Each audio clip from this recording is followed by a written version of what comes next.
제가 감기 증세가 거의 다 나았었거든요. 근데 목요일부터 좀 다시 심해졌어요. 그래서 조금 목소리 때문에 약간 양해를 구합니다. 이 화면에 보이시죠? 현수막도 보이시고 전반기 소그룹 전도회가 오늘로서 딱 한 달 남았더라고요.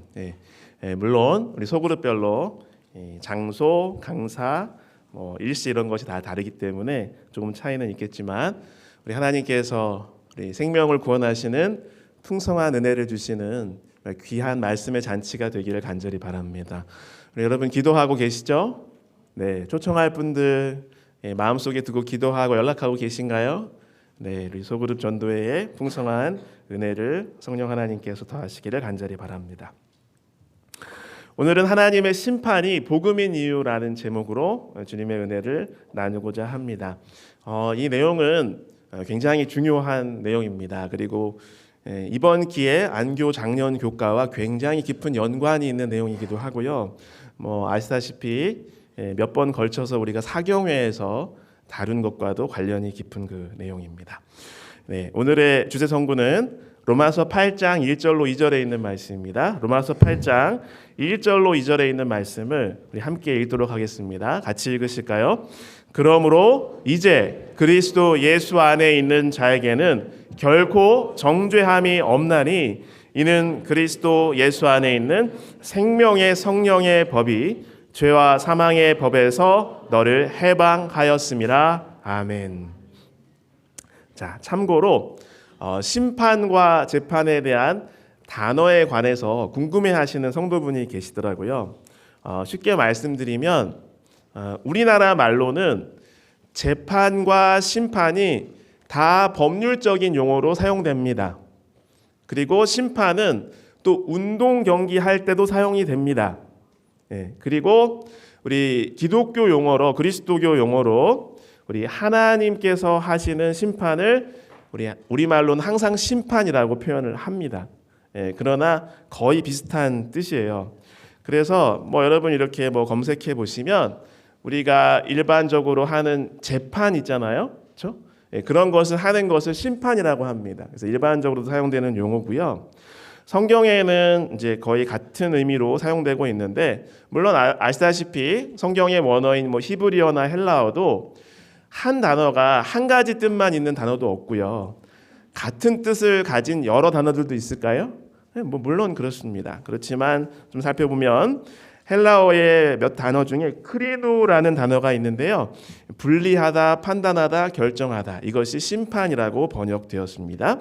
그 다음에 크리시스라는 단어가 있습니다. 결정, 판단이라는 뜻이고요. 역시 심판이라는 뜻, 재판이라는 뜻 다 됩니다. 그 다음에 구약 성경 히브리어 중에서 이 미슈파트라는 단어가 있다고 해요. 이건 심판, 재판, 공의, 법령 여러 가지 뜻이 있어요. 그 다음에 또 많이 사용되는 단어 중에 하나가 딘이라는 단어가 있습니다. 이것은 주로 심판이라는 뜻으로도 되지만 구원 혹은 함께함이라고도 이렇게 의미를 가지고 있다고 합니다. 그러니까 성경에서 나오는 심판이나 재판이란 말은 결국 하나를 뜻한다고 우리가 생각해도 무방합니다. 여러분, 재판은 공정해야 하나요? 그렇죠. 그런데 지난 2020년 12월 17일에 열린 한 재판이 세간의 화제가 된 적이 있었습니다. 이춘재 8자 사건에 진범으로 지목되어서 감옥에서 수년간 수감 생활한 윤성여 씨가 무죄가 인정되어서 새롭게 무죄 판결을 받았다는 그 이야기입니다. 이 배경을 웬만한 나이가 있으신 분들은 잘 아시는데요. 그 끔찍한 화성 연쇄 살인 사건이었잖아요. 그런데 잡히지 않다가 2019년에 지금 이미 수감 생활을 한 이춘재가 자백을 하는 그런 일이 벌어졌죠. 그래서 진범이 밝혀졌습니다. 그래서 이분은 그 8차 사건의 범인으로 이렇게 지목이 되어서 재판 다 받고 20년간 이미 복역을 했어요. 그런데 32년 만에 무죄 판결을 받고 풀려났습니다. 내용을 보면 화성 8차 사건의 범인으로 몰려서 20년간 옥살이를 했는데요. 1심 판결이 끝났을 때 이거 억울하다. 나는 경찰의 강압 수사와 가혹행위 때문에 허위 자백을 했고 나는 사실은 무죄하다라고 얘기를 했지만 결국은 확정되어서 수감 생활을 했습니다. 그래서 2019년에 그 세간의 주목을 받은 이춘재의 고백과 함께 다시 이걸 재심 신청을 했어요. 다시 좀 심판해 주세요. 다시 재판해 주세요. 그래서 그것이 받아들여져서 2020년도에 무죄가 선고되었습니다. 그래서 그 재판장에서 이례적으로 그 판사가 사법부를 대표해서 사과했어요. 사과를 했습니다. 그러면서 이렇게 인터뷰를 하기를 저와 같은 사람이 앞으로 나오지 않도록 공정하게 재판이 되었으면 좋겠습니다. 그랬습니다. 여러분, 재판은 공정해야 하나요? 네. 그런데 안타깝게도 이 세상의 재판은 때때로 공정하지 않습니다. 여러분, 윤석열 씨의 사례와 같은 일이 드물까요? 종종 있을까요? 종종 있어요. 많다고 할 수는 없겠으나 종종 있는 것입니다. 자, 오늘 하나님께서 하시는 재판, 하나님의 심판에 관해서 이야기하고 있는데요. 여러분, 이 하나님의 심판, 최후의 심판이라는 이 이야기를 들을 때, 이것을 머릿속에 떠올릴 때 여러분 어떤 생각이 드시나요? 기쁘신가요? 아니면 무서우신가요? 네, 무섭다고 많이 말씀하시는 것 같네요. 이 영어로는 이걸 Judgment Day라고 하거든요. 근데 The Judgment Day라고 이렇게 인터넷에 검색하면 이미지가 나오는 게 이런 이미지가 나옵니다. 뭐 같아요? 세상이 불로 멸망하는 완전한 파멸의 순간입니다. 그래서 기독교적인 배경이 강한 나라에서 심판의 날이라고 하면 마음속에 떠오르는 이미지는 이와 같습니다. 그래서 이 심판이라는 단어가 주는 뉘앙스가 있는데요. 대부분의 언어에서 심판이라는 단어를 들었을 때에 사람들은 무서움을 느낍니다. 두려움을. 아마도 우리 인간이 다 죄인이라는 것이 이곳에서 드러나지 않나 싶습니다. 그런데 성경에 나오는 하나님의 심판은 다르더라고요. 무서움과 엄숙함이 있지만 또한 뭐도 있냐면 기쁨과 기대와 희망이 있는 단어가 성경이 말하는 하나님의 심판인 것입니다. 오늘 이 아침에 우리는 주님을 따르는 사람들로서 한번 스스로 진지하게 자문해 보았으면 좋겠습니다. 하나님의 심판은 과연 나에게는 기쁨과 희망인가 아니면 두려움과 절망인가 하는 것이죠. 진실은 하나님의 심판이야말로 인류에게 주시는 최고의 복음입니다. 무엇이라고요? 복음인 것입니다. 그 이유에 대해서 좀 알아보겠습니다.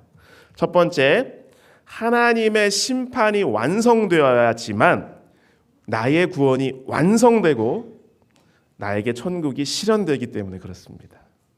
그렇죠? 나의 구원이 완성되고 천국이 실현되는 것은 하나님의 심판을 통해서입니다.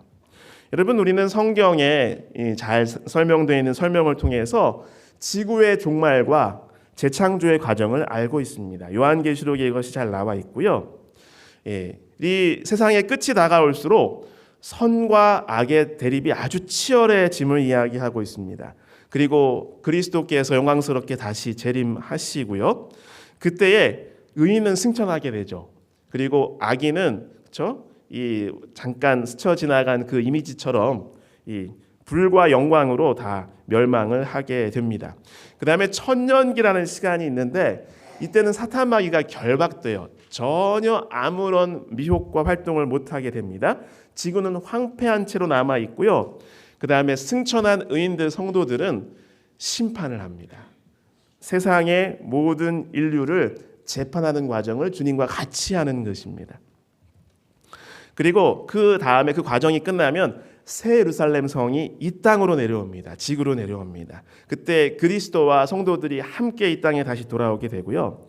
그때 악인들과 사탄 마귀 악한 천사들이 잠깐 풀려납니다. 악인들은 부활하고요. 사탄 마귀도 잠깐 풀려납니다. 그래서 사탄 마귀가 모든 악인들과 자기의 세력을 규합해서 뭘 하려고 해요? 하나님의 성도들과 새 예루살렘 성을 공격하고자 하는 것이죠. 그때에 사탄과 악의 세력이 최종적으로 완전히 멸망하는 집행이 일어납니다. 이것은 흰 보좌 앞의 심판이라고 우리가 부르기도 합니다. 그 다음에 새하늘과 새 땅이 창조되는 것이죠. 예전의 에덴 혹은 그 이상으로 완벽하고 아름다운 모습으로 저와 여러분이 살고 있는 이 땅이 새로워질 것입니다. 그래서 여러분, 하나님의 심판이 있어야만 합니다. 하나님의 심판이 있어야만 마침내 질병과 고통과 사망과 죄악과 모든 불행이 끝나게 되는 것이죠. 여러분, 그리고 하나님의 심판이 있어야지만 내가 만지고 보고 느끼고 그 안에 살 수 있는 실제적인 천국, 영광의 왕국이 우리의 앞에 도래하게 되는 것입니다. 나의 구원이 완성되게 되는 것입니다. 그리고 그래야지만 성도들의 억울함도 풀리고 우리 성도들에게 하나님의 풍성한 보상이 주어지는 것이죠. 여러분, 만약에 하나님의 심판이 없다면 이 세상 살아가면서 하나님의 뜻에 순종하며 믿음대로 살다가 모든 오해, 핍박, 박해, 심지어는 순교까지 당한 성도들의 억울함을 어떻게 풀어줄 수 있단 말입니까? 심판이 반드시 있어야 하는 것이죠. 여기 이 땅의 현실을 시편 기자도 옛날 고대부터 탄식하면서 하나님께 호소하는데요. 이 땅의 현실은 때때로 보면 악이 성행하더라 하는 것이에요. 악이 선을 이기는 것 같더라 하는 것이에요. 그래서 하나님께 막 호소하는 것입니다. 그래서 의인이 낙담하게 되는 현실이 펼쳐지는 것이죠. 쉬운 성경의 본문으로 준비했는데 제가 얼른 읽어드리겠습니다. 시편 73편 1절로 18절입니다. 참으로 하나님은 이스라엘을 선하게 대하시며 마음이 깨끗한 자들에게는 더욱 그리하십니다. 그러나 이제 나는 그 사실을 믿을 수 없게 되었습니다. 내 믿음을 다 잃어버린 것 같습니다. 왜냐하면 악한 사람들이 잘 사는 것을 보고 나는 그런 교만한 사람들에게 질투를 느꼈기 때문입니다. 그들은 마음에 갈등도 없고 몸은 건강하고 강합니다. 그들에게는 우리가 겪는 어려움들이 없고 다른 사람들처럼 불행한 일들도 일어나지 않습니다. 그러므로 그들은 교만을 목걸이로 삼고 폭력을 옷으로 입고 있습니다. 그들의 굳어진 가슴에는 악한 생각이 들어있으며 교만한 생각은 끝이 없습니다. 그들은 다른 사람들을 헐뜯고 악한 말을 하며 거만한 태도로 남을 위협하기도 합니다. 입으로는 하늘을 대적하고 혀로는 땅을 두루다니며 악한 말을 내뱉습니다.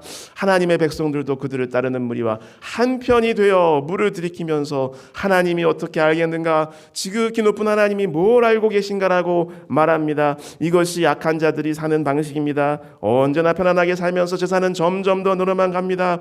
내가 무엇 때문에 마음을 깨끗이 하였단 말입니까? 내가 죄를 짓지 않고 성실하게 살려는 것이 무슨 소용이 있단 말입니까? 나는 하루 종일 고통을 당하였으며 매일 아침마다 벌을 받고 있습니다. 만일 내가 이 일에 대해 말하기로 결심했다면 나는 주의 백성들을 속였을지도 모릅니다.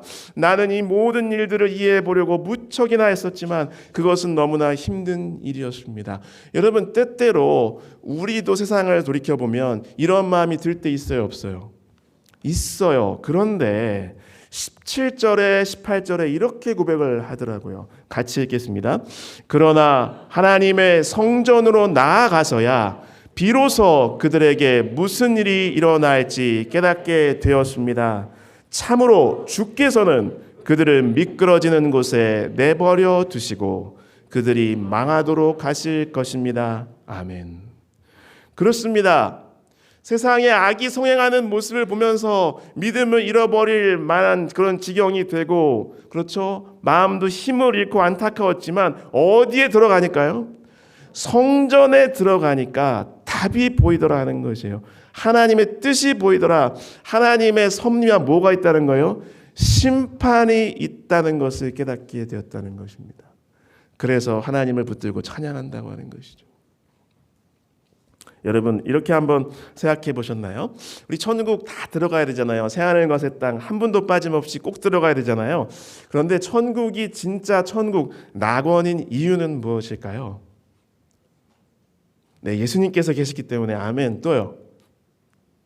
네, 요한계시록에 여러 가지 묘사해냈죠. 뭐가 없어요? 죽음도 없고 죄도 없고 슬픈 눈물도 없고, 그렇죠? 노쇠하거나 병들지도 않고, 뭐 기후, 환경, 자연재해 다 완벽하죠. 그런 것이 없이. 그런데 천국일 수 있는 가장 중요한 핵심 조건이 바로 악이 없기 때문입니다. 아무리 환경이 좋으면 뭐합니까? 아무리 분란이 없으면 뭐합니까? 아무리 자연재해가 없으면 뭐합니까? 아무리 영원히 살고 늙지 않고 병이 없으면 뭐합니까?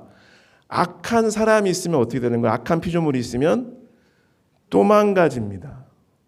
시간 문제예요. 다시 비극이 반복되는 것입니다. 그래서 악이 전혀 없다는 것은 무슨 뜻이냐면 악한 자가 없다는 것이에요. 하나님께 반기를 든 마음을 품을 사람이 없다는 것이에요. 그것이 천국의 핵심입니다. 그렇기 때문에 천국이 아름다운 것입니다. 그래서 하나님의 심판이 필요합니까? 그렇죠. 그래서 심판은 성경에서 구원의 다른 이름이에요. 그래서 심판과 구원은 동전의 양면과 같습니다. 그래서 동전이 한쪽 면으로 존재할 수 있을까 없을까요? 그런 건 물리적으로 존재할 수가 없습니다. 그래서 심판이 없으면 구원은 결코 완성될 수 없고요. 구원이 없다면 심판할 필요도 없고 이유도 없습니다. 그래서 구원이 있다면 반드시 뭐도 있어야 돼요? 심판이 있어야 하는 것입니다, 여러분. 자, 이렇게 구원과 심판이 똑같다는 것은 이미 창세기 초반부부터 나오는데요. 창세기 6장 3절에 있는 말씀 같이 읽겠습니다. 같이 읽으실까요? 여호와께서 이르시되 나의 영이 영원히 사람과 함께하지 아니하리니 이는 그들이 육신이 됨이라. 그러나 그들의 날은 120년이 되리라 하시니라. 그렇죠? 노아 홍수 직전에 사람이 너무 악하고 세상이 망가졌으니까 하나님께서 특단의 조치를 취하셨잖아요. 그러면서 120년간 전도하고 회개를 호소할 기간을 준 다음에 그 다음에 다 물로 멸망시키겠다. 회개하고 돌아오는 사람들만 구원하겠다 이렇게 말씀하셨잖아요. 근데 여기 함께 하지라고 번역된 이 말이 아까 서두에 살펴본 딘입니다. 둔이라고 읽을 수도 있습니다. 이게 뭐냐면 심판하다라는 뜻입니다. 그러니까 더 이상 심판할 필요가 없다라고 말씀하시는 거예요. 더 이상 구원할 필요가 없다라는 것이죠. 하나님의 심판이 복음인 이유는 하나님의 심판이야말로 구원의 완성이고 천국의 실현이기 때문에 그렇습니다. 하나님의 심판은 곧 하나님의 구원인 것이죠. 여러분, 이 아침에 하나님께서 나를 심판하시는 것을 인하여 하나님께 감사하시고 찬양하게 되시길 간절히 바랍니다. 두 번째, 하나님의 심판이 왜 복음인가? 그것은 바로 공정한 재판이고요. 내 편을 들어주시는 재판이기 때문에 그렇습니다. 뭐라고요? 공정한 재판이며 누구 편을 들어주세요? 내 편을 들어주시는 재판입니다. 재판은 반드시 공정해야만 합니다. 그런데 과연 나에게는 공정할까 하는 것이에요. 나에게는 공정할까? 앞에 말씀드린 윤성열 씨의 경우와 같이 세상의 재판은 종종 불공정해요. 어떨 때는 특별히 다른 사람 말고 나한테 불리한 것 같아요. 그럴 때 있으시죠? 여러분, 이 이야기를 아실 거예요. 유전무죄, 무전유죄. 이게 88년도에 있었던 사건입니다. 그때 영등포 교도소에서 공주 교도소로 이송되던 25명이 있었는데요. 그중에 12명이 탈주를 했어요. 교도관을 이렇게 해야 한 다음에. 근데 원래는 이들이 뭐 흉악범도 아니고 그냥 잡범이었어요. 근데 이들이 이제 이렇게 수도권 다니면서 결국 인질극 벌이고 막 세상에 막 엄청 이슈가 되고 막 생중계도 됐거든요. 근데 내용은 이렇습니다. 이들이 이제 불만에 가득 찬 거예요. 이 그 사회보호법이라는 법이 있었는데 그래서 징역형이 끝난 다음에도 사실상의 감옥살이를 더 해야 된다는 거예요. 보호감화를 받아야 된다는 것에 나 억울하다 생각했고요. 556만 원의 절도를 저질렀거든요. 근데 17년형을 받았어요. 그런데 그때 무슨 뉴스가 났냐면 600억 원을 횡령한 예전 그 당시 대통령의 동생이 겨우 7년 선고를 받았어요. 그리고 3년 반 만에 풀려났어요. 그래서 이 세상 뭐 이러냐 그러면서 이들이 나와서 끔찍한 짓을 벌였고요. 그래서 인질극을 벌이면서 결국은 뭐 자기가 다 자살하고 막 그랬거든요. 근데 그때 했던 말이 이거예요. 돈 없고 권력 없이는 못 사는 게 이 사회다. 대한민국의 비리를 밝히겠다. 돈이 있으면 판검사도 살 수 있다. 유전무죄, 무전유죄, 우리 법이 이렇다 막 그랬어요. 예전에 한번 이슈가 됐는데 인터뷰 중에 어떤 분이 이렇게 말했어요. 그 당시 그 고등법원 판사님이 돈이 많은 사람은 돈으로 죄값을 치를 수 있다. 그래서 이게 막 되게 이슈가 됐었고요. 여기 보면 이런 내용 나옵니다. 분식집에 2만 원 동전통과 라면 10개 훔친 범인이 징역 3년 6개월 선고받았고요. 배추 2포기 뽑다가 들킨 범인이 3년 6개월 받았는데 회사 돈 497억 원 횡령범이 징역 4년 선고받고 8.15 특별 사면으로 2년 7개월 만에 출소했대요. 물론 다 법리적인 이유가 있고 사정이 있겠죠. 근데 때때로 세상의 법은 불공정해 보입니다. 안타깝게도. 그러나 하나님께서 하시는 심판은 그렇지 않습니다. 요한계시록 19장 2절에 있는 말씀입니다. 제가 읽겠습니다.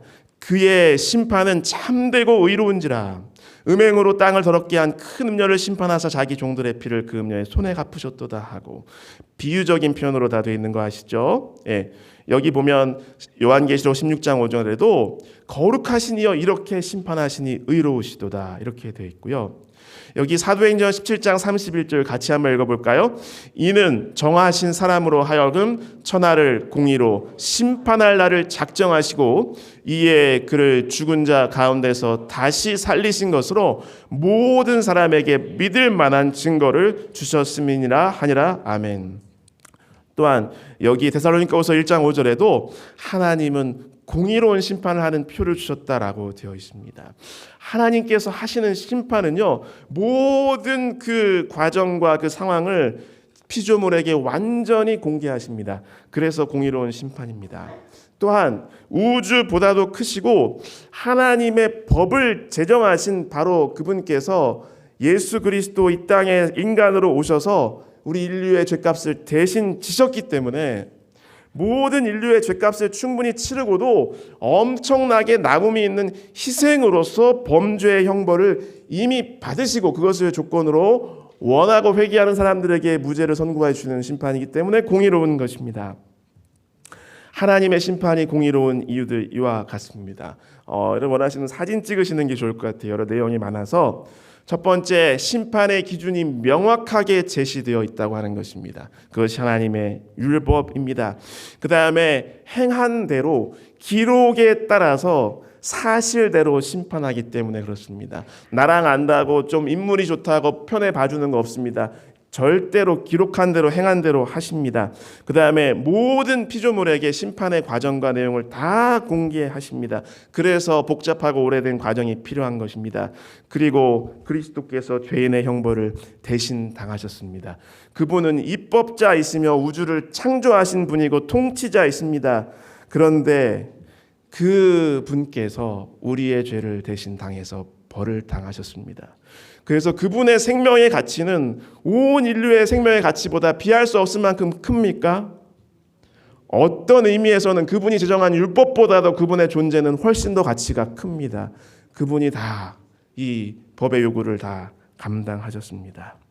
그런데 더 놀라운 것은 하나님의 심판은요, 성도의 편을 들어주시는 심판입니다. 비록 우리가 죄인이지만 주님의 용서를 기꺼이 받아들이고 주님 손 붙잡고 새하늘과 새 땅에 건강하게 선량하게 진리와 선과 아름다움을 따라서 살기로 진실되게 결심하는 성도들에게 그들을 위해서 해주시는 심판이기 때문에 그렇습니다. 다니엘서 7장 22절 여기 개역 한글판에는 옛적부터 항상 계신 자가 와서 지극히 높으신 자의 성도를 위하여 신원하셨고 때가 이름에 성도가 나라를 얻었더라. 개역 한글판 성경이 어떻게 이렇게 번역을 하셨는지 신원이라는 거 아세요?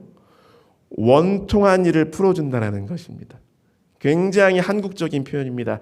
개정개혁판에 원한을 풀어주셨다라고 되어 있습니다. 여기 쉬운 성경에는 하나님의 백성 편을 들어서 심판하셨다라고 선언했습니다. 누구 편 들어서 심판하시는 거예요? 저와 여러분 편 들어서 심판하시는 거예요.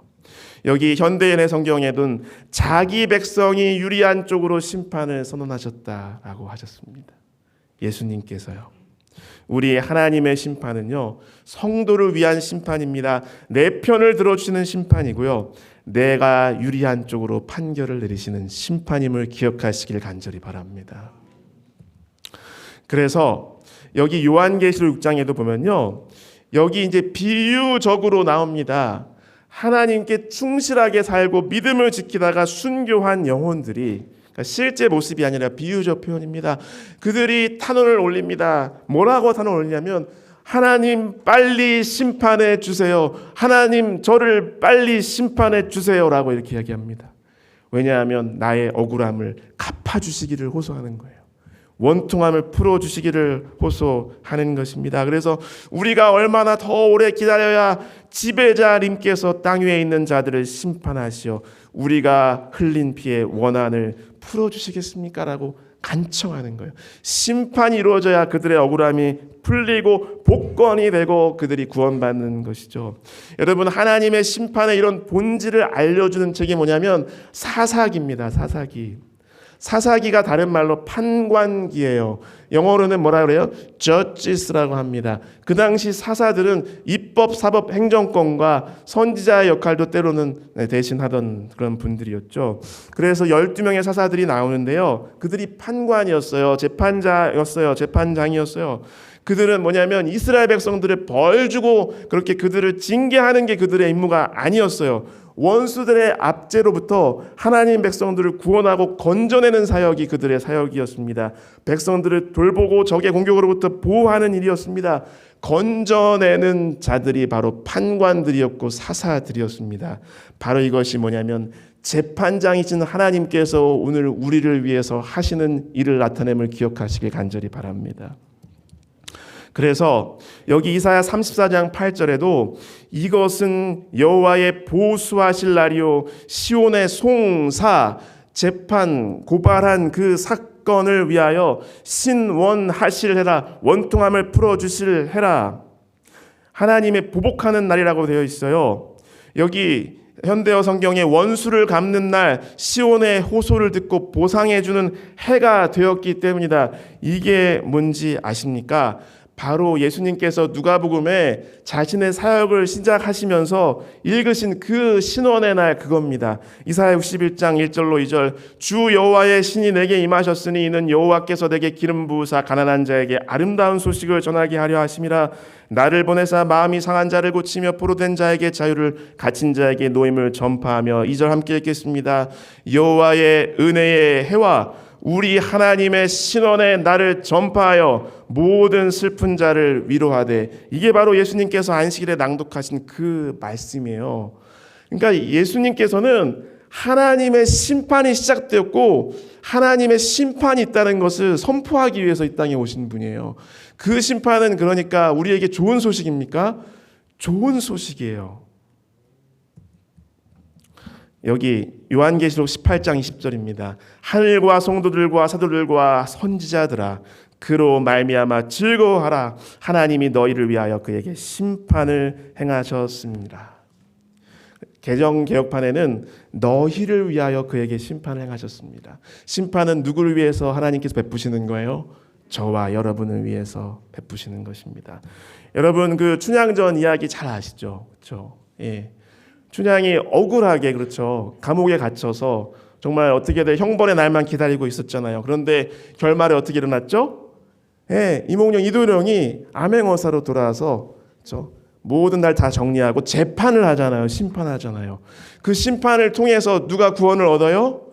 성춘향이 구원을 얻는 것이죠. 억울함이 풀리고 구원을 얻는 것입니다. 복을 되찾는 것입니다. 바로 그러면 이러한 민화 같은 곳에서 우리는 누구 역할인 거예요?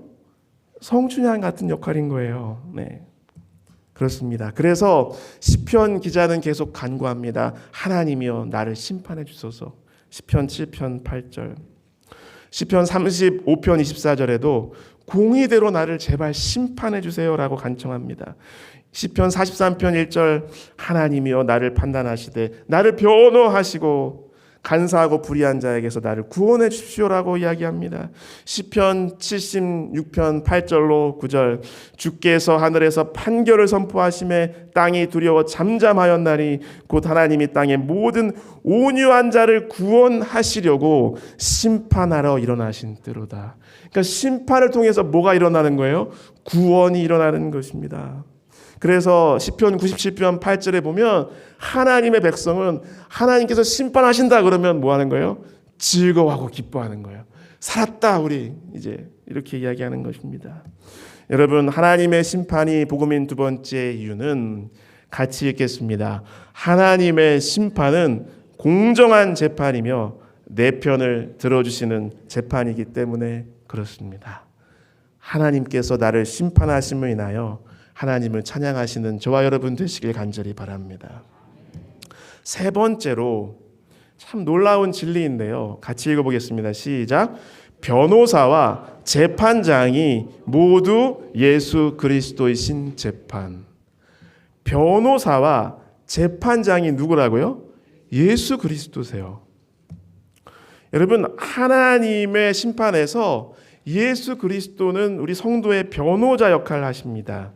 디모데전서 2장 5절 말씀 보면요, 하나님은 한 분이요 또 하나님과 사람 사이에 중보자도 한 분이시니 사람이신 그리스도라라고 되어 있고요. 그렇죠? 여기 히브리서 8장 6절 그에게 이제는 더 아름다운 직분을 얻으셨으니 더 좋은 약속으로 세우신 더 좋은 언약의 중보자라고 칭합니다. 누구를 가리켜 설명한 거죠? 예수님 가리켜서, 그리스도 가리켜서. 그래서 9장 15절에 보면 이로 말미암아 그는 새 언약의 중보자라고 이야기하고 있어요. 바로 그리스도께서 나의 중보자이십니다. 영어로는 미디에이터, 헬라어로 메시테스라고 하는데요. 중재자, 화해자라는 뜻입니다. 둘이나 그 이상의 서로 소원해진, 멀어진 관계가 틀어진 사람들 사이에 관계를 회복시키는 분이 바로 중보자, 미디에이터, 메시테스입니다. 그래서 그리스도께서는 인간의 죄악으로 인해서 멀어진 하나님과 나 사이를 화해시키셨어요. 하나 되게 하셨어요. 재결합시키시는 분이세요. 피스메이커죠. 그래서 예수님께서 우리의 대제사장이신 것입니다. 아멘. 그래서 최후의 심판에서, 이 최후의 심판에서 나의 영원한 운명이 결정되는 가장 중요한 재판입니다. 나의 변호사가 누구시라고요? 예수 그리스도시라는 거예요. 여러분, 이 사실 하나만으로도 우리에게 희망이 생기나요? 그렇죠. 죄인들에게는 최고의 희망입니다. 예수 그리스도는 우주 최고의 변호사이기 때문에 그래요. 그런데 더 엄청나고 놀라운 사실이 뭐냐면 예수 그리스도께서 모두 되세요. 나의 재판장도 되신 것입니다. 자, 이거 예수님께서 직접 하신 말씀이에요. 요한복음 5장 22절입니다. 같이 읽겠습니다. 아버지께서 아무도 심판하지 아니하시고 심판을 다 아들에게 맡기셨으니. 하나님께서 누구한테 심판 맡기셨어요? 아들 예수 그리스도께 맡기셨어요. 여기 쉬운 성경에는 심판하는 모든 권한을 아들에게 맡기셨다. 예수님께서 친히 하신 말씀을 요한이 기록한 거예요. 여러분, 하나님의 심판에서는 변호사가 곧 판사입니다. 여러분, 만약 내가 어떤 재판 받는데 내 변호사가 판사라면 그 재판 결과는 보나 마나입니다. 누구 승리예요? 내 승리예요. 그렇죠? 그런데 우리 모두에게 가장 중요한 이 최후의 심판, 그 재판에서는 그 재판관이 게다가 나를 어떻게든 살려보겠다고 내가 아직 알지도 못했을 때에 나를 대신해서 뭐까지 하신 분이에요? 죽기까지 하신 분이에요. 그럼 이 심판에서는 누가 이기는 거예요? 내가 이기는 겁니다. 그래서 자, 이 우리 현재 시대의 문화는 이렇게 다 이렇게 뭐 제3자가 이렇게 하는 게 해서 재판장 따로 있고 그다음에 고소자, 검사 따로 있고 변호사 따로 있죠. 그런데 성경 시대의 문화에는 중보자가 곧 심판자입니다.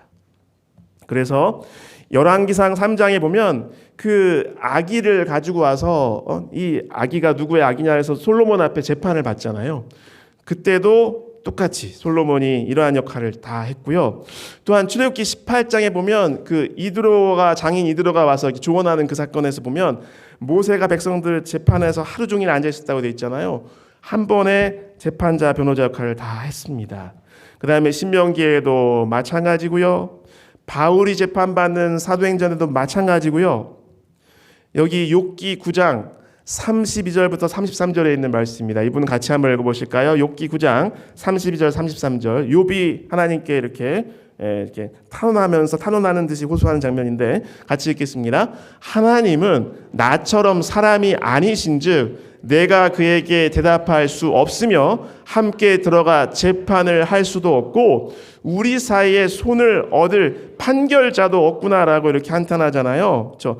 이게 뭐냐면 중재할이라는 뜻인데 이게 곧 모키아흐라는 중재자입니다. 결국 판결자가 중재자인 거예요. 판결해 줄 이. 그래서 성경에서는 중보자가 곧 심판자인 겁니다. 이게 일관된 그 문화요, 그 개념인 것입니다. 여러분, 하나님의 심판이 복음인 세 번째 이유는요, 변호사와 재판장이 다 누구세요? 예수 그리스도이신 심판이기 때문에 그렇습니다. 여러분, 하나님께서 나를 심판하시는 것이나요? 하나님께 감사할 마음 있으십니까? 하나님 찬양하고 싶으십니까? 너무나 감사한 일입니다. 이미 전에도 한번 소개해 드렸듯이 요한복음 8장에 보면 예수님께서 순환당하시기 얼마 전에, 그렇게 아주 오래전 아니라 며칠 전에 성전에서 예수님께서 백성들에게 말씀 가르치실 때에 한 여인이 끌려오죠. 어떤 여인이었어요? 우리가 흔히 이 여인을 이렇게 이야기하죠. 뭐하다 잡힌 여인? 네, 간음하다 잡힌 여인. 이 상황 아시잖아요. 그 당시 성직자들이 폭도와 같은 그러한 태도로 이 여인을 잡아가지고 예수님 앞에 던져 놓으면서 이 간음죄를 현장에서 범하는 걸 적발했기 때문에 돌로 쳐 죽여야 된다고 하는 것이죠. 백성의 선생인 하나님의 뜻을 가르친다고 하는 당신은 어떻게 할 것이냐 그러면서 이렇게 시비를 거는 거예요. 꼭 이 장면이 바로 인류를 볼모로 잡고 하나님을 계속 비방하면서 반역하는 사탄마귀가 하는 짓이랑 똑같아요. 여기 죄인이 있다. 하나님 율법에 의해서 다 죽여야 되지 않느냐. 하나님 율법을 하나님 당신이 무시할 거냐. 그럼 율법 바꿔야 되는 거 아니냐. 하나님이 우주를 통치할 자격이 있냐. 이러면서 계속 그러는 거예요. 계속. 그렇죠? 그때 여러분, 그때 예수님께서 하신 거 다 아시죠? 죄 없는 자가 돌로 쳐라 하시고 땅에다 계속 쓰셨습니다. 요한복음 옛사본과 우리 증언의 말씀에는 그 고소한 이들의 더 추악하고 그 악랄한 죄들을 적으셨다고 돼 있죠. 다 도망가고 그 여인만 남았습니다. 여러분, 그러나 이 여인도 죄인인 건 맞나요? 틀린가요? 맞아요. 증거가 명확해요. 증인도 있어요. 분명히 어겼어요. 그때 예수님께서 이렇게 말씀하신 거 우리 기억합니다. 요한복음 8장 10절로 11절 같이 읽겠습니다. 예수께서 일어나사 여자 외에 아무도 없는 것을 보시고 이르시되 여자여 너를 고발하던 그들이 어디 있느냐? 너를 정죄한 자가 없느냐? 대답하되 주여 없나이다. 예수께서 이르시되 나도 너를 정죄하지 아니하노니 가서 다시는 죄를 범하지 말라 하시니라. 아멘. 죄가 없다고 하신 게 아니에요. 유죄 판결을 내리지 않으시겠다고 한 거예요. 왜 그랬는지 잘 아시잖아요. 바로 며칠 뒤에 예수님께서 뭐 하셨어요? 십자가에 달려서 돌아가셨기 때문이죠. 그렇죠? 여러분, 하나님께서 우리를 이렇게 바라보시면서 우리에게 십자가를 붙들고 재판에서 이겨서 영원한 복락을 누리라고 호소하시는 것이 하나님의 심판입니다. 내가 죄와 그렇죠? 모든 허물과 악행으로 내가 받을 형벌을 십자가에서 다 책임지시고 다 당하시고 자신을 그곳에서 철저하게 심판하심으로 나를 구원하시는 심판이 우리 하나님께서 나에게 베푸시는 심판인 것입니다. 이러한 심판자이신 우리 주님 생각할 때 우리에게 얼마나 큰 은혜가 되는지 모르겠습니다. 여러분, 인류 역사상 가장 불공정한 최악의 재판이 있다면 나사렛 예수님이 받으신 재판이었습니다. 그런데 가장 불공정한 최악의 재판을 죄인들로부터 받으시고 억울하게 십자가에서 처형을 당하신 바로 그분께서 내 인생에서 다가오는 가장 중요한 재판에서 무가치하고 불의한 나를 살리기 위해서 가장 공정한 판결을 내려주시는 거예요. 누구를 살리기 위해서요? 나를 살리기 위해서. 형벌은 대신 당하시고. 여러분, 너무나 감사한 일 아닙니까? 이제 우리도 다윗처럼요, 우리를 심판하시는 하나님을 찬양하고 그분께 감사하게 되시길 간절히 바랍니다. 요한복음 5장 24절입니다. 같이 읽겠습니다. 내가 진실로 진실로 너희에게 이르노니 내 말을 듣고 또 나 보내신 이를 믿는 자는 영생을 얻었고 심판에 이르지 아니하나니 사망에서 생명으로 옮겼느니라. 아멘. 여기서 이 심판의 좀 더 정확한 번역은 판결입니다. 유죄 판결을 받지 않는다는 것이죠. 같이 읽겠습니다. 로마서 8장 1절로 2절입니다. 그러므로 이제 그리스도 예수 안에 있는 자에게는 결코 정죄함이 없나니 이는 그리스도 예수 안에 있는 생명의 성령의 법이 죄와 사망의 법에서 너를 해방하였음이라. 아멘. 하나님의 심판이 복음인 이유, 하나님의 심판이야말로 구원의 완성이고 천국의 실현이기 때문이 그렇습니다. 하나님의 심판은 가장 공정한 모든 것을 공개하시는 재판이고요, 내 편을 들어주시는 재판입니다. 하나님의 심판은 변호사와 재판장이 모두 예수 그리스도이신 재판입니다. 여러분, 이제 하나님의 심판을 담대하게 맡겠다는 마음이 드시나요? 하나님께서 주시는 그 구원의 손길을 잡으시고 죄와 악을 버리고 선함과 아름다움과 진실함을 추구하는 삶을 살겠다는 마음이 기꺼이 드시나요? 아멘. 함께 찬양하겠습니다. 우리 찬양 334장 찬양.